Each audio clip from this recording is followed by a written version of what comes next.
we started implementing this thing and thinking about it a year ago. But until you have coaches in these different communities and these coaches with coaching these different leagues, there's no way you can get the talent out here that we know we need to represent Florida to the fullest. Okay, and as I said, they're out here because of where they've been where you guys want to go. Some of us further than others. I have to speak personally from my perspective. You know, I'm the president and coordinator for the state of Florida, and our guy down in Miami that handles the Miami area, he's our actual quarterback coach. His name is Eddie Arsa. He couldn't make it here, but you know, he's the vice president, he's the director, okay? But I tell you what, we have some foot soldiers guys that I tell you what, we got Eddie Bermudez here, we got Frankie Franklin, we got Trey what Herndon? Yes, sir. What do you say, Trey what Herndon? No, you got something little smart you be saying, big dog, you know, because he's a baller. He played at Vanderbilt University. Frankie Franklin played at Indiana. You know, I played at Florida State, and like I said, I'm gonna speak for me personally. You guys, as you can see, you guys are bigger than I am. But I was fortunate enough to play at Florida State back during the prime time area when we were number 2 or 3 in the country. Couldn't get past that freaking Miami Hurricanes, but that's all right. That's all right. Shut up. You know, it's the state of Florida, though. You know what? I'm down with all of them. I just don't like them freaking Gators, though. But you know, hey, but I respect them because they got some ballers now. Don't get me wrong. I like Will Muschamp. I like what they do. But nonetheless, you know, I played at Florida State. Was an All-American at Florida State. I actually coached at Florida State in 2007, 2010. I was a running backs coach.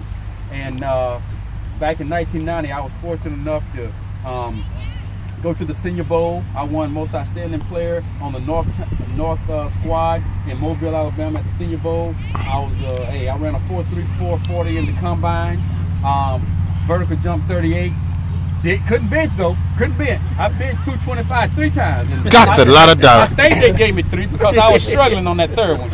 But nonetheless, I still went in the first round to the 49ers. Played 7 years, won a Super Bowl with them in 1994. And what I'm telling you guys, you're bigger than I am. But we all have dreams. We aspire to be something great. But you got to be willing to be taught. You got to be willing to listen. And you got to be willing to want to be better than what you are. Because I played with a guy, a lot of great Hall of Famers. But I played with Jerry Rice for 7 years. And Jerry Rice, to me, is arguably the greatest receiver of all time. I don't think anybody can argue that point. But I'm going to tell you, every time he walked on that field for practice, every time he got the ball or another player got the ball, he ran 50 yards down the field every single time. So what did everybody else do on the 49ers? If I didn't have the ball, Jerry Rice caught a ball, what did Dexter Carter do? 50 yards down the field every single time.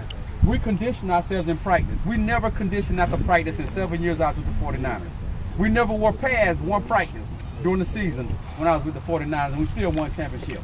You know why? Because players took it upon themselves to work hard. There's 2 things you cannot teach. You cannot teach energy and effort.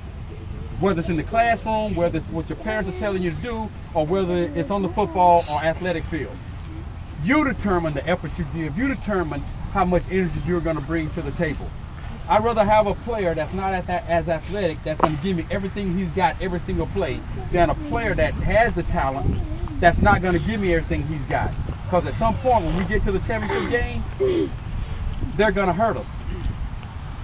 So energy and effort, guys. Don't fail yourselves, because there are kids right now all across the country, your age, that's trying to interfere with your destiny, trying to get your college scholarship, trying to play in the NFL for you. There's only about 1,700 jobs a year in the NFL, but there's about 109 plus Division I schools, not counting Division II, III, NAIA. So there's a lot of players want those jobs. So guys, what I'm telling you, usually when I see a kid in classroom not giving everything he's got, that same effort follows him to the field. But if you work hard to get it done on the field, you'll get the same effort in the classroom. We're here trying to create an all-star team to give these guys a wonderful experience. We're here to reiterate what parents talk about when it comes to academics, character building, peer pressure. We discuss bullying too, because that's a big thing now that we can't tolerate nor deal with. We talk to y'all about that because we're trying to create good young men. And there's going to be times that, you know what, you're going to hit adversity. You're going to hit tough times. Nothing you ever want happens the way you want it all the time. Nothing happens for us adults all the time. We don't get the job we think we deserve. We lose the job sometimes we don't think we should have lost. It happens to us in life. But you know what? I don't know how many of you saw Michael Irvin's Hall of Fame speech a couple of years ago. But you know what? He was crying because he's publicly had some tough times. But he said one thing. He said, you know what? All the times that the public has seen me get knocked down, this is what I want to tell my kids, he said. And I want to tell all of you, there's going to be many times on a daily basis you're going to fail. You're not going to succeed. You're going to get knocked down. But always, always look up, get up, and never, ever, ever give up. Because I'm going to tell you, there's many people. I'm going to say this and then we'll get in the gym. There's a lot of people in your lives, coaches, teachers, mentors, parents.